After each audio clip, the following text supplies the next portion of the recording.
Well, the shadow is the part of ourself that we wish didn't exist, Mm. right? The shadow is the part of ourself that we want to get rid of, that we judge, that we think is bad, wrong, that we shouldn't be, that's potentially evil and dark and treacherous.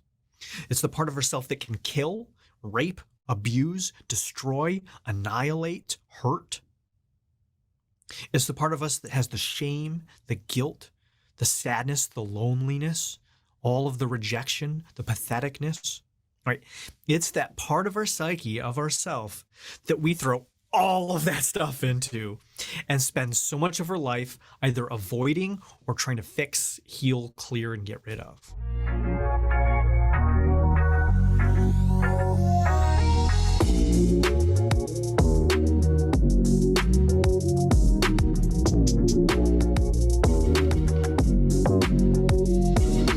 Let's get past it today. I think we're gonna do a great job.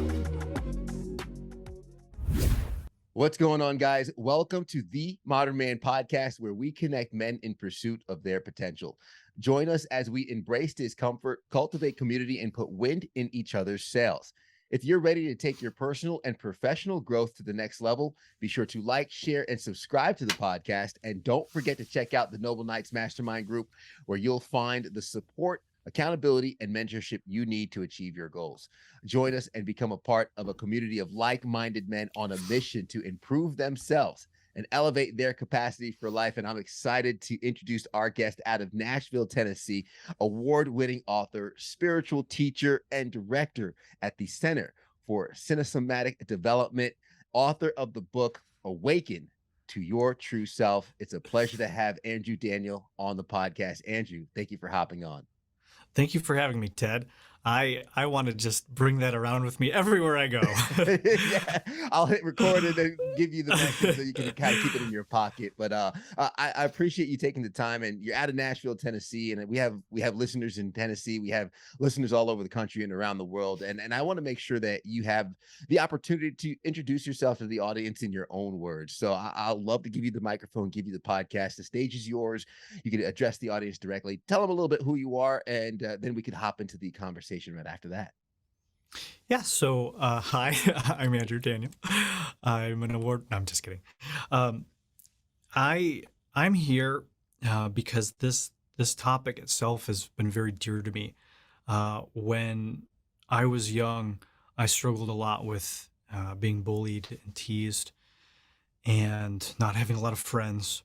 And my journey to becoming a better man was the foundational impetus of my entrepreneurial and transformational journey. And I started out, actually, not many people know this, uh, writing a blog for men. And this blog was about how to be a polymath man. So it was how to be, the tagline was making the best men better. And that was many, many years ago, but that's actually where I started to really develop my writing to later have my book. So this is a show, a topic that is very dear to me, and I've dedicated the past 15 years plus of my life to not only becoming the best man that I could be, but also helping others do the same. Yeah, and that's absolutely amazing. I already wrote down a note, making the best men better. And for a lot of us, we strive for that improvement, right? I mentioned increase our capacity for life so we could show up as our best selves each and every single day. But there's so many of us, Andrew, that walk around with the weight of our past traumas.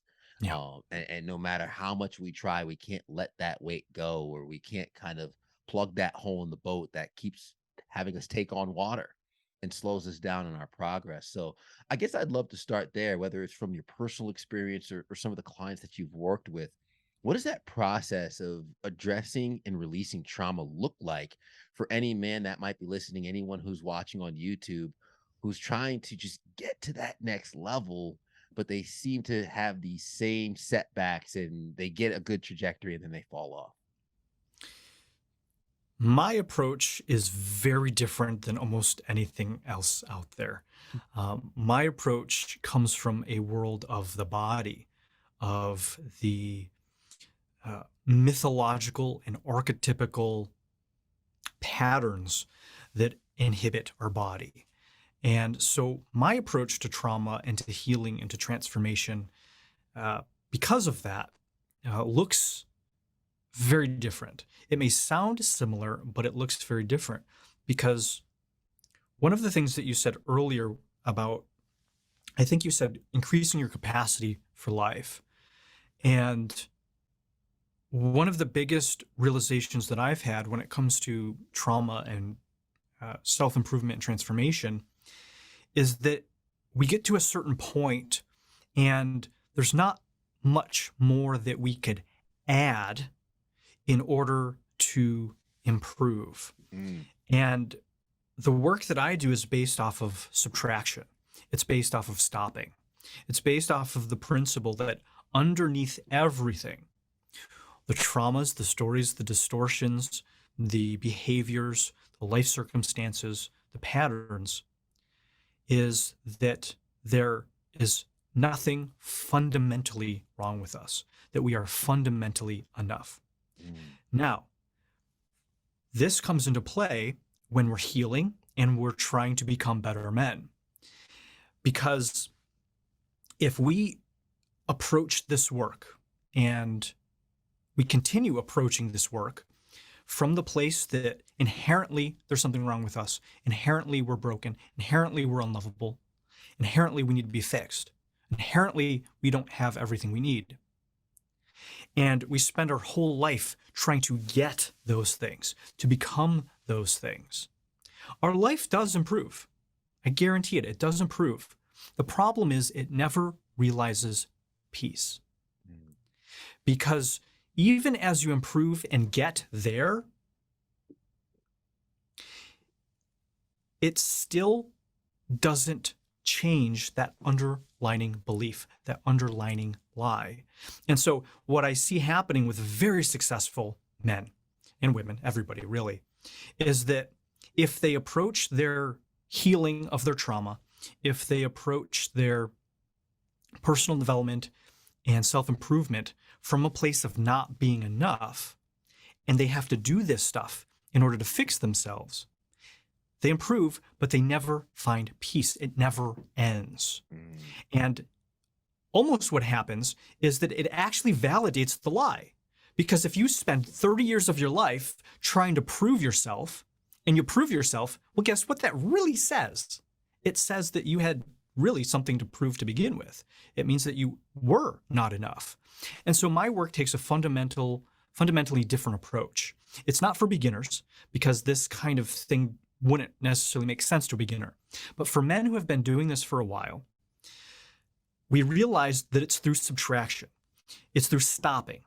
It's through healing all of the things that we've acquired, all of the things that we've latched on, all of that water, as you said, that has filled the boat of the stuff that isn't true, that doesn't work, that isn't real, despite all of the evidence that we try to prove that it is, and start penetrating that, start healing that, start letting that go, start subtracting that. And what happens is, rather than adding all of these things to become more and more and more and more and more that take you further and further away from your true self, what we do is subtract everything that isn't real. And through that subtraction, you actually get closer to the truth of who you really are. And then from that place, the improvement and growth and transformation from that place is peaceful, it's sustainable, and it's authentic. Man, that's amazing, because I've mentioned before, you can balance the scale in two ways, and everybody thinks work-life balance and all this, and they, add, but you can also balance the scale by subtracting. And it's so true, because we can live our lives with this makeup to cover the quote unquote blemishes, where we might look beautiful without the makeup, but we add on so much makeup, we don't know what we look like underneath anymore. And I kind of want to maybe talk to some of those people who might get triggered or afraid of that thought process of subtraction, because if I grew up thinking I wasn't enough, or maybe I was seeking my father's validation. And because of that, I had to outperform all those around me. Now I'm the CEO of a 7-figure company, and I have investments that are gangbusters, and they're doing great. I've locked myself into an identity of CEO investor, and I don't know who I am without that, right? The makeup has become who I am. What would you say to someone who is afraid to let go of these things, or for athletes who find themselves outside of their sport and they don't know who they are without it? And that thought process of subtraction almost sounds like death. It is death. Mm. Yeah, there's no way around it. You have to be willing to die. You have to be willing for this mask to die off in order to know who you truly are. So there is going to be fear. It is terrifying. It is incredibly terrifying. Spending decades, almost your entire life, becoming something that at the bottom was based on a lie, even if you've succeeded at it, especially if you've succeeded at it. I've worked with those people you talk about, and it's harder for those people to let that go than it is the people that were struggling. I hit rock bottom. I was homeless twice. It was easy for me because nothing in my life was working. I had to be dewy. I had to be willing to do whatever it took to break through. And so for those people who are afraid of that, the biggest thing comes down to truth. One of the things I say in my book at the very end is to make truth the most important thing. This comes down to something I think really hits at the core of a lot of men and masculinity, principles, right? What we stand for. And I think men standing for the right thing is just like the best fucking power in the world to do good, to do right, to be of service, to protect, to serve, all of this stuff. But those values have to be steadfast. You have to actually stand for those things. And so by making truth the most important thing, when you are faced with a mask, when you look in the mirror and you see that the mask that you present into the world doesn't match up with the reality of who you are, it takes tremendous courage to look at that, to admit that, to face that. And so being at the point in your life, you have to start telling the truth. Are you willing to look at this? Are you willing to change? Are you willing to give all of that up to actually find love, peace, fulfillment, truth? And if you aren't, that's fine. It's totally fine. But you have to tell the truth. You have to be honest with who you are and where you're at. And if you are ready to do that, it's gonna be scary. And we all, your listeners know this already. Courage isn't the absence of fear. It's having fear and making the choice to do it anyway. And so all of my clients have tremendous courage because we do this shadow work. We look at these parts of ourselves that many of us spend decades of our life suppressing, not wanting to look at ourselves. We put the makeup on over these things that we don't want to see. And in the work I do with men who are ready to do it, we start taking that makeup off. We start taking the mask off. Because, Ted, one of the things that I discovered, and not many men are super into relationship with this, but it's still really important thing that we should be, is beauty. And so what I see a lot on social media, we've all seen this on social media, where you see this beautiful girl, beautiful woman, and she then puts all these crazy filters on her photos. And so she filters it like 6 times, and you're like, who is there? Right? You don't have access to what that person really looks like. But to that person, they think that's what beauty is. Yeah. Or else why would they do it? They think that's going to get them the love, the validation, the approval, the attention, whatever it is. But what really happens in reality is just like the things that we do that take us further from our true self, it takes that person further away from their true beauty. And when you do that, it becomes ugly. And so, well, by doing the opposite, you start to reveal the truth. You start to reveal what's under those filters, under that makeup, under those masks. And instead of being at war with these blemishes our entire life, trying to fix them, cut them off, change them, improve them, all this stuff, what I invite people to do is to go into them, to start looking at them, to fall into them, to fall in love with them, to let ourselves be annihilated by them, to get into relationship with these shadow aspects rather than try to cut them out, fix them, and get rid of them. Yeah, the uniqueness, the blemishes is what makes the beauty, right? Yeah. And that's, man, that's so amazing. You touched on something, in the willingness for that mask to die and the willingness to do this work and the courage it takes for your clients and for the men to step into that. I imagine, and correct me if I'm wrong, it takes maybe relinquishing or even releasing the ego as well. How does ego play into this work when it comes to facing some of these traumas, facing, you mentioned the shadow work that so many people invest so much energy and time in avoiding? Well, I think there are two different kind of ways to approach the word ego. There's the traditional way our society just talks about sort of pride and arrogance, and there's then the spiritual aspect of ego. Which one are we going to talk about? Let's go spiritual. Okay. All right. So it's obvious, I think your listeners wouldn't be listening or watching this if they weren't willing to look at themselves, if they had so much hubris, arrogance, and were full of themselves to not take a look at themselves to improve. So I think that one is fairly, well taken care of. The second one is the ego. Now, the ego is the part of ourselves that you can sort of correlate to the head, right? To the mind, to the ego, to the part of ourself that has an identity. It's the thing that allows us to be a separate individual little thing moving through the world rather than being one everything. Think of the difference between a raindrop and the ocean, right? So the ego is kind of that container that lets a raindrop think it's just a raindrop, not a part of the entire system. And so when it comes to this work, what the ego does is its number one job for you is that survival and separation.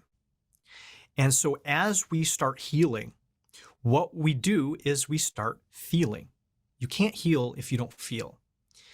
And so what happens is that a lot of these traumas, a lot of these stories, a lot of the things that have happened to us are based in emotion. There's some sort of emotion underneath everything. And the way to heal it and to penetrate that is to go into the story and actually feel the stuff. Now, the ego is going to come up and say, ring, ring, ring, right? It's going to say red alert. No. This feels terrible. This is bad. This is going to hurt you. And then the control wants to come in. And so the ego is going to offer safety in exchange for control, right? The ego will say, you let me control more and you'll be safer. Every single instance of that I've seen in the long term has only created suffering because there's only so much you can control.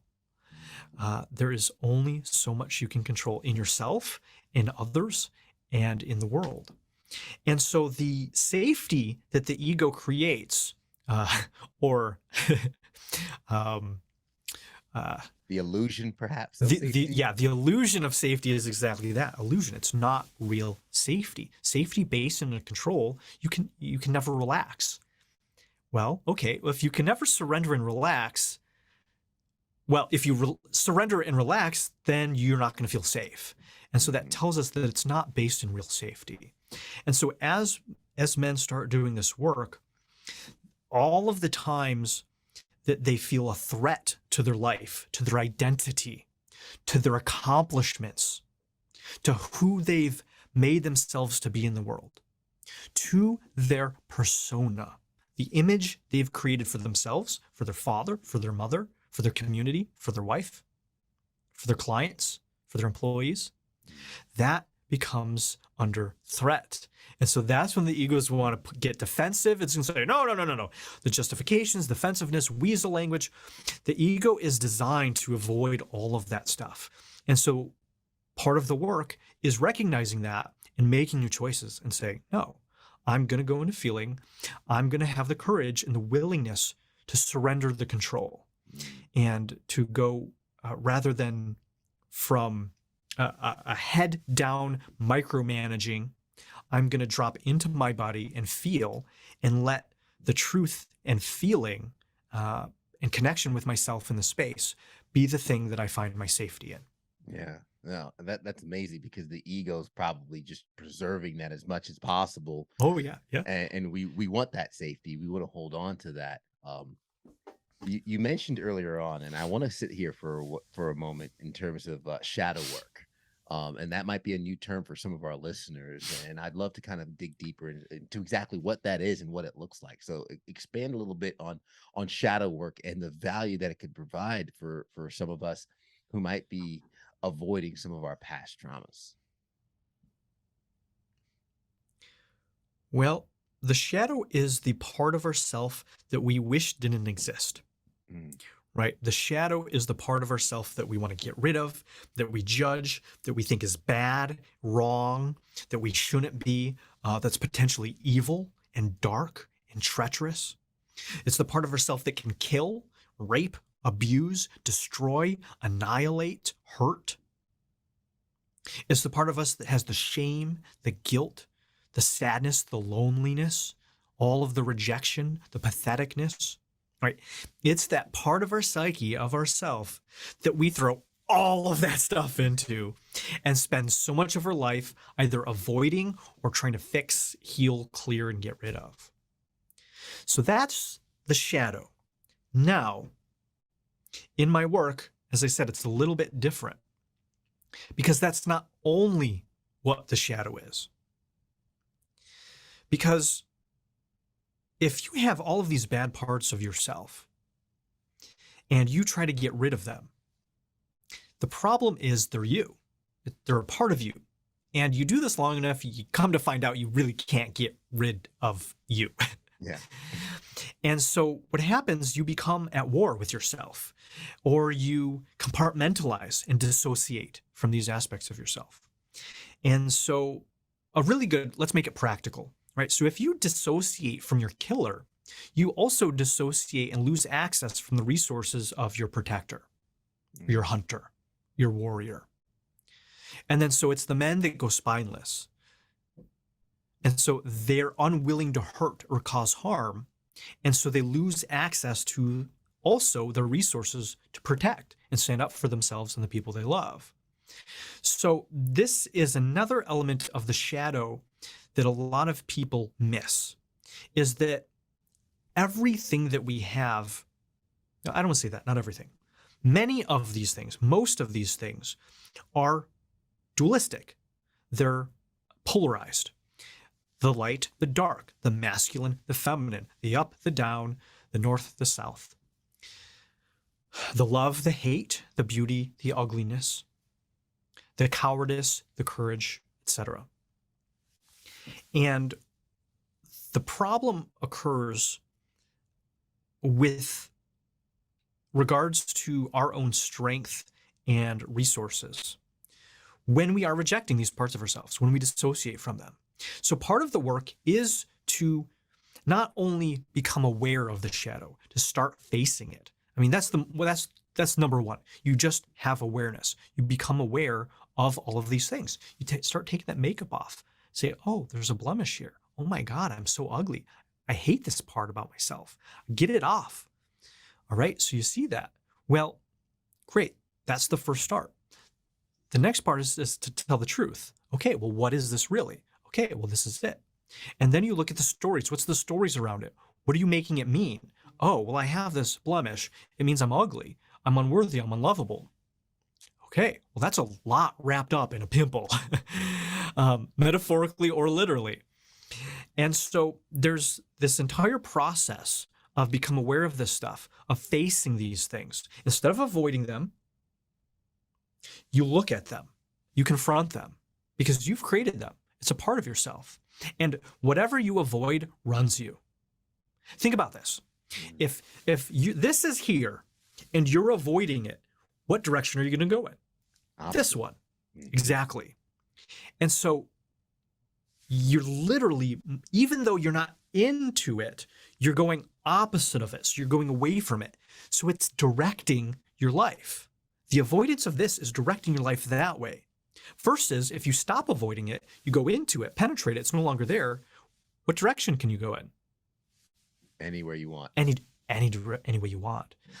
And so you see at the basis of this, so much of this fundamental avoidance from our childhood is directing our life. I don't want to be like my father.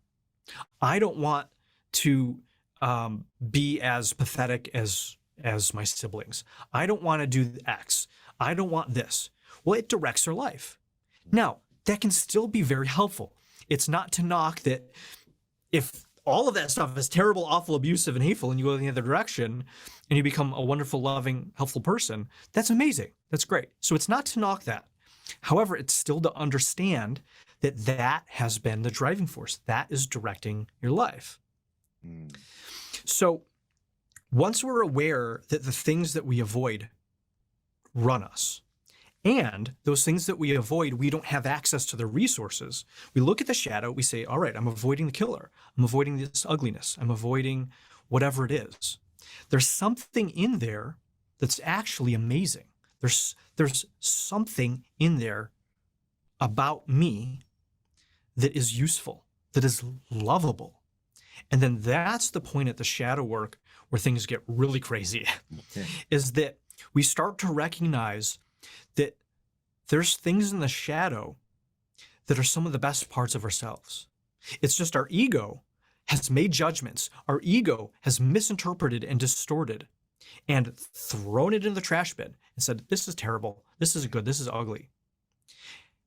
And at the deepest, darkest depths of the shadow work, you start to find out, oh my God, that's not what I thought it was. All this judgment, all this pain, all this avoidance, oh my gosh. And that begins an incredible integration and growth and healing. Yeah, the beauty of the duality. And it makes me think of Kobe with his Mamba mentality, where he would get into the zone in the basketball court and become the Black Mamba. And it was the nickname for his alter ego, where he would just be ruthless and go after it. But he used that to channel it and win games with. It was the embracement of that dark side. And when you talk about the avoidance and how that runs us, it reminds me of the story of the buffalo and the cows when the storms come over the Rockies in the West, how the cows, they run in the opposite direction. They run as far as they can east, and then the storm rolls over them, and the severity of the storm will still kill a number of the cows. But the buffalo, when the storms roll over the Rockies, they turn west and they run into the storm.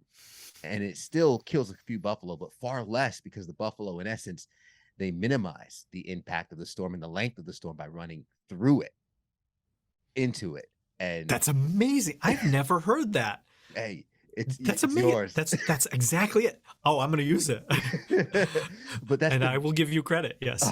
Well, I know it's a story out there in terms of how the buffaloes act. So I'm just the messenger on that.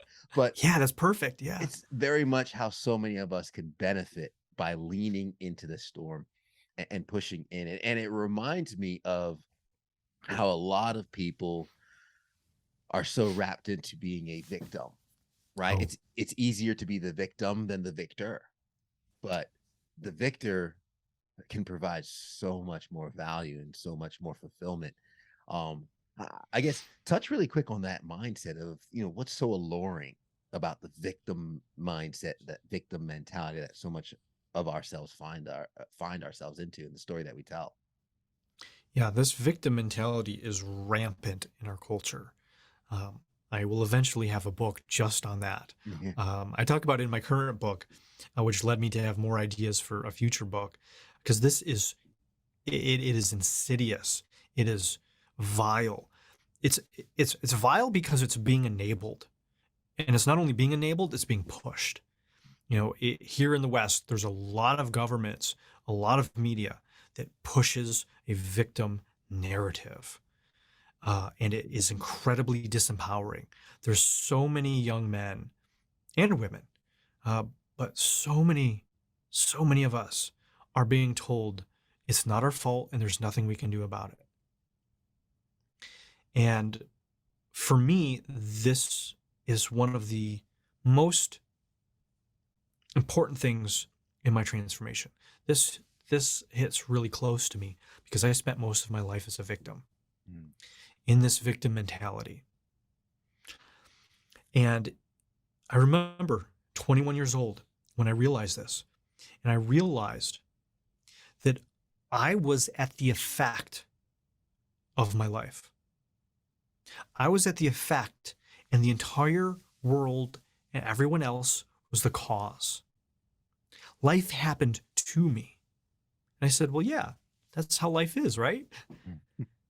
And then I learned, wait a minute, what about the opposite? Wait a minute, what if I was the cause to life? And that one realization, okay, Ted, 21 years old, never thought of that. I thought life happens to us. You just deal with it as it comes. Use the cards you were dealt in life. We hear all of these things. And I remember the moment I realized, I said, oh my God, I've spent my whole life as a victim. I'm blaming everyone else. I blame the bullies. I blame my parents. I blamed all of this. And I've been getting off on it. I've been getting pity. I've been getting attention. I've been feeling sorry for myself. I've been not having to show up as fully and big as I could. And so that's why this is really important to me, because this has been a huge turning point in my own life.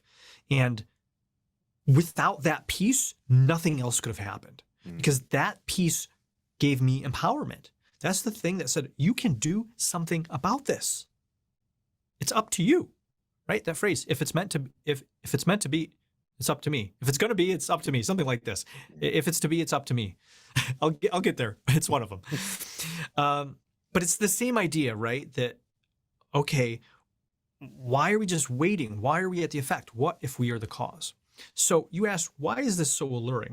What is going on here? Well, the thing with the victim mentality is that it allows us to abdicate responsibility. It allows us to say it's up to them. So we do not have to do anything about it. The second thing is that with that responsibility, we don't have to be accountable. We're not accountable for our life. We don't have to take responsibility and say, oh, that was me. I have to accept the consequences of that. And so there's twofold. One is that, all right, well, the victim doesn't have to take any responsibility. Okay, great. They just blame everyone else, and everyone else, fixes the problems. Well, but the thing is too, is that when they do accomplish something or something good happens, it's also not them either. Oh, that was God. That was the lottery. Oh, that wasn't me. So they don't get the fulfillment from their own accomplishments either. Oh, it was luck, right? Luck. Like, if you're going to be a victim to luck, good luck. Yeah. And so that's an element too. And the third is really having to take, what is it? Not catalog, but having to take, oh gosh, what's the word? Audit. Account.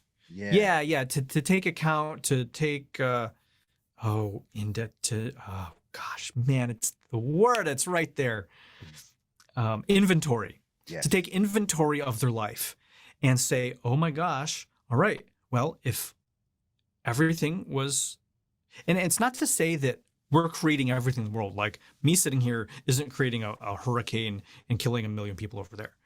But what I am saying is that either the choices you've made created the experience, or you made a choice to respond and react to the experience in a certain way.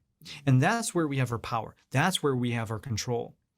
And the victim doesn't want to do that. They don't want to go through their life and say, oh my gosh, if this is true here, then it's going to invalidate all of their stories. It's going to validate all of their suffering and their stories that they've been telling themselves, why they couldn't have what they want. So these are a few reasons why that victim mentality is so alluring. Yeah.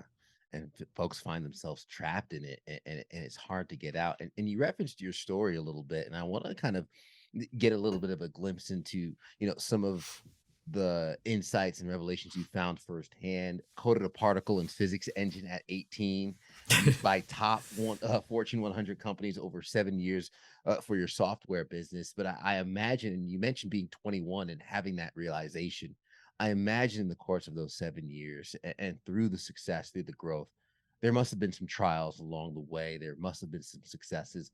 What would you say was some of the biggest lessons and that you've learned, the biggest setbacks and the lessons that you've learned from those setbacks?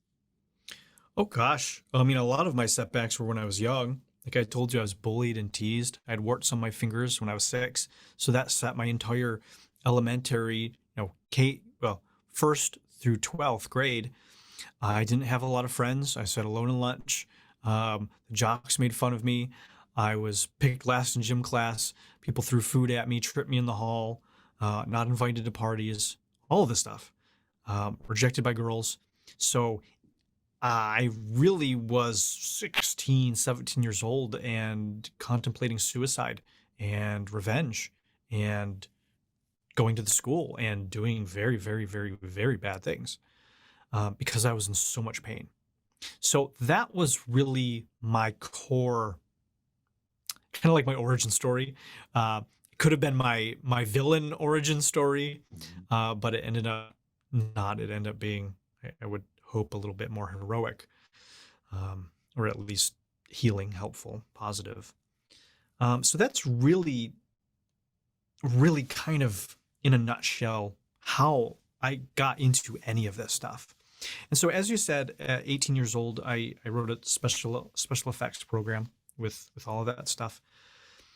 And the reason I got there was because I didn't have many friends. And so I was on the computer a lot from about 14 years old to 18. And I was learning web design, programming, computers, all of this stuff. It was great because computers don't make fun of you. Yeah. And so it was a great place to hide out. But I learned a lot and it was very helpful. And I'm so grateful because it really put me ahead in life. So I started that software company at 18. It was my only, and not my only, but my first experience in entrepreneurship. I've pretty much been in entrepreneurship ever since. But I had no idea what it was when I started. There was no entrepreneurs in my family. It was all blue collar, lower middle class working. So I had to figure this all out myself. I was self-taught all of this stuff. I read books. I took there wasn't a lot of courses. This was 2005. There was a lot less on the internet that there is now. There was no make money from your laptop in 5 days. I actually had to create real value. I actually had to build something and sell it. And so that put me onto this entrepreneurial journey. Well, with that, also brought in all my personal problems, my relationship problems, my money problems. And I would say that my relationships and money created some of the biggest setbacks in my adult life. After I had that software company, I started teaching around sexuality and relationships. And I got published by a massive publisher online. And I was like, oh my God, I did it. Like, I made it. And then 3 months later, I was homeless. And I was homeless again a couple years after that. And so it was very, very disorienting because during that time, of having a business, I was learning self-help, I was doing healing work, I was doing alternative medicine, I was cleansing, I was getting healthy, I was learning about abundance, I was learning about spirituality, I was reading the books, I was Mhm. doing all the stuff. And the the biggest setbacks in that were, oh my gosh, what is going on here? How come I've learned all this stuff and I've had all the success, and yet now I'm less functional in the world? Like I can't even pay rent. I can't even pay $600 a month for a room. And so I was living in my car for months and months and months.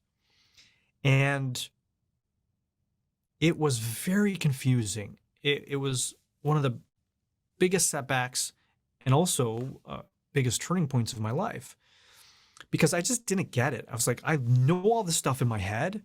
I think I'm doing all the right stuff, but I'm getting none of the right results. What is going on?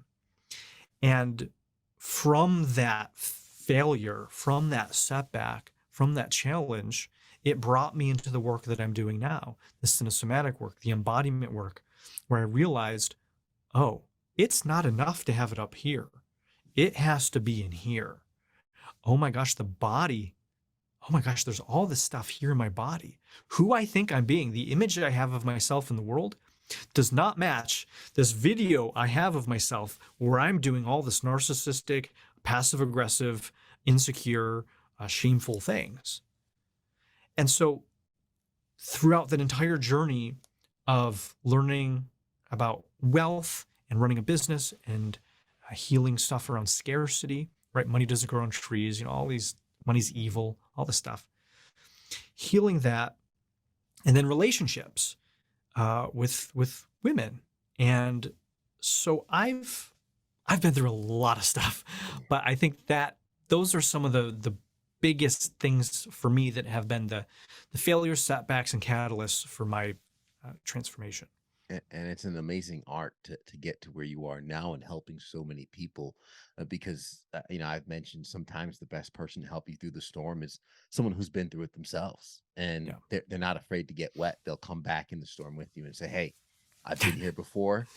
This is how we get out. And really quick, while we have a few minutes left, I wanted to touch on, you mentioned doing the cinesomatic work, and for a lot of our audience that might be a new term to them. What exactly is cinesomatics, and how does that work?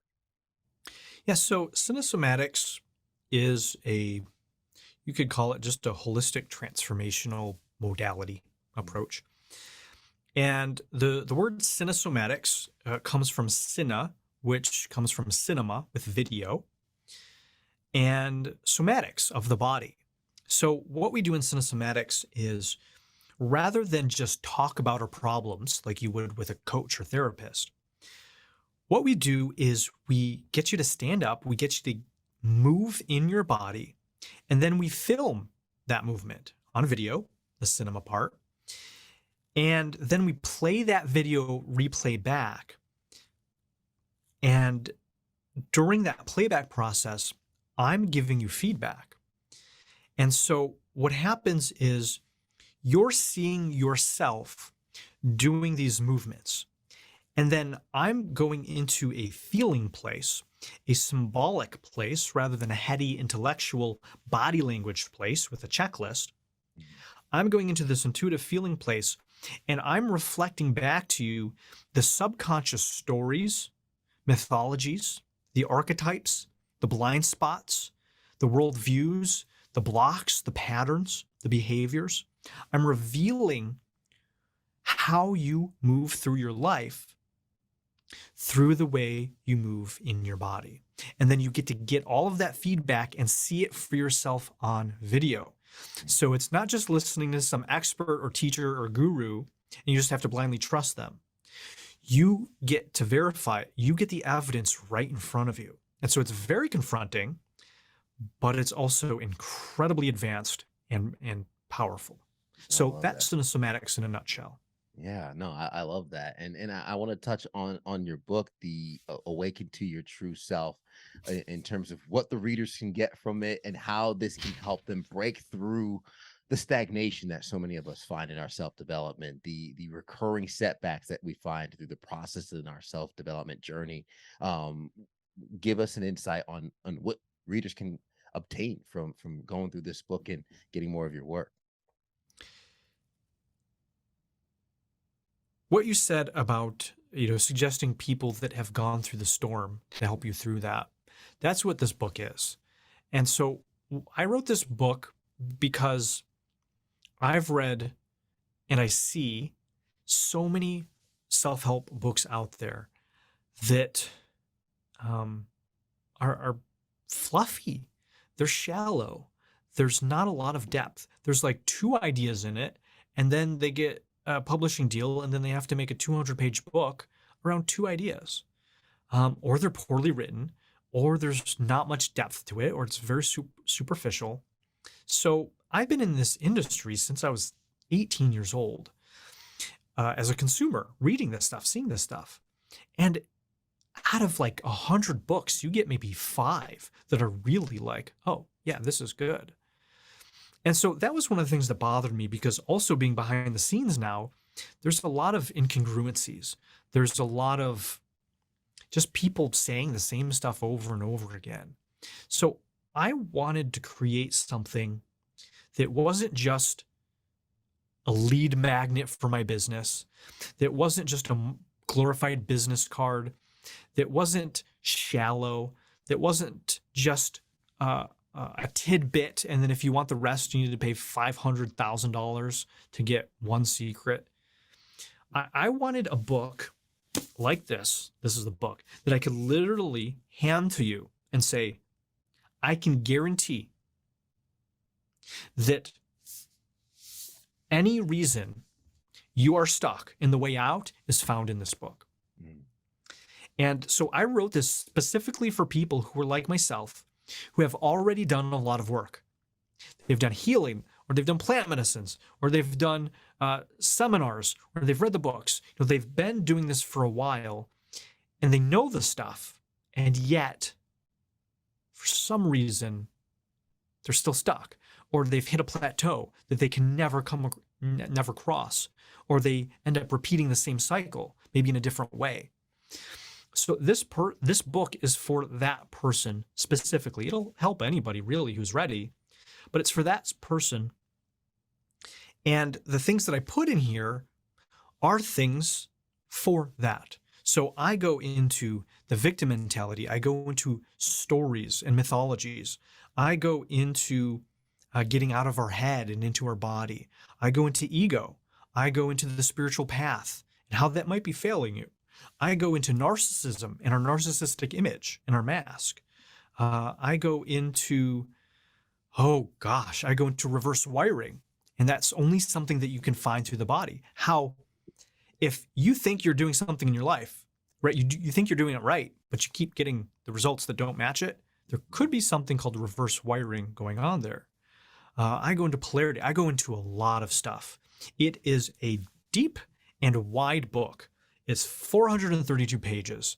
It's a 13.5-hour audiobook. It is all in there. Anything that I could write and put into a book, I put in there to help you awaken to your true self, to help you really break through this stuff and get unstuck. And it's changed tens of thousands of people's lives. And so if any of that sounds good to you, if you've liked anything that we've talked about here today, there's something in this book for you. I love that. It's amazing. And I'd love our audience to know the links, not only to get the book for themselves, but where can they follow more of your work, Andrew, and even reach out to you if you can maybe help them directly in their lives with their specific problems. I'd love for them to have that opportunity. Yeah, thank you. AndrewDaniel.org. So AndrewDaniel.org. You can get my book from there. You can send me a message, my form. You can learn about Cinesomatics. There's a whole other website, cinesomatics.org, that tells you about the whole process. And if I have availability, there's openings for doing assessments where you actually start to see your shadow for yourself. I love that. And I'll have those links in the show notes for folks to connect with you. And really quick, while we have a quick second, my last question that I always ask, it's usually the deepest one, and it might be something that we covered already, but what is something that you've seen or something that's happened to you that shapes the way you view the world as a man? Well, yeah, everything I really talked about. Um, yeah, as a man. Yeah, well, this work has been incredibly powerful because one of the things that we can do with cinesomatics is look at yin and yang in somebody, in their body. And yin and yang, I mean the masculine and feminine. So we can actually see how somebody's relating to their own masculine and feminine and the masculine and the men and women in their life. And so by seeing this, by becoming aware that all of this stuff even exists, that there is a shadow, that we have these stories, there's archetypes that move through us, that familial trauma and mythologies get passed down to us and they run us and we don't even know it, that all of this even exists and it shows up in the body has probably been the biggest transformation in the way that I see the world. It has been such a blessing, absolutely, because there's a lot going on in this world that is crazy right now. There's some insanity, and it is very confusing and disoriented and not helpful for a lot of men out there. And so by seeing this stuff, seeing what actually works, not what the media or social media is telling you is what a man is and how you should feel about your masculinity, but actually seeing these things in real men and women and experiencing them myself and seeing what actually works in real life and what's aligned to the highest principles and virtues and values has saved my life. It's allowed me to navigate this insane cultural storm right now and help a lot of other men do the same. I love it. And I appreciate you doing the work and helping others as well. Award-winning author, spiritual teacher, and director at the Center for Cinesomatic Development. Andrew Daniel, thank you so much for being on the podcast. This has been immensely valuable to have you on. Thanks, Ted. I appreciate you having me. Absolutely. And if you don't mind, really quick, I'm going to do a quick recap of some of the tips that you left along the way, because I know a lot of folks are doing other things while listening. And it started with when you said making the best men better. So many of us can elevate ourselves just a little bit more. We can become better, right? But the best thing you mentioned was balancing through subtraction. Sometimes we pile so much on that we continue to chase this persona, this identity, where we never truly find peace. And in order to get to that level, sometimes we have to embrace death. The old you has to die in order for the new you to live. And you have to be willing to take the courage and make that jump, and also make truth the most important thing. Filters take away our true beauty. So many filters on top. We put all of these additions on. We don't recognize who we truly are, and we don't embrace those blemishes or do the shadow work to really lean in to some of those things that we might judge or society might tell us is bad. By embracing that, we do that work and we can learn how to grow. And what we avoid is what's running us. And of course, what is the cause to life? Are you the cause to life? Are you the victim or the victor? And of course, who you are needs to resonate not just in the mind, but through the body as well. Embrace the yin and the yang, the feminine, the masculine, the up, the down, the left, the right, the good, the bad, the beauty, and the ugly, to become your full, beautiful self. Andrew Daniel, thank you so much. To the audience, thank you for making it to the end. We appreciate you. And as always, share this with a friend if you got value from it. Hit that like button, subscribe, and leave us a rating to let us know how we're doing. We really do appreciate it. And as we always say at the end of the episode, everybody wants the sunshine, but they don't want the rain. But you can't get the pleasure without first the pain. Let's grow.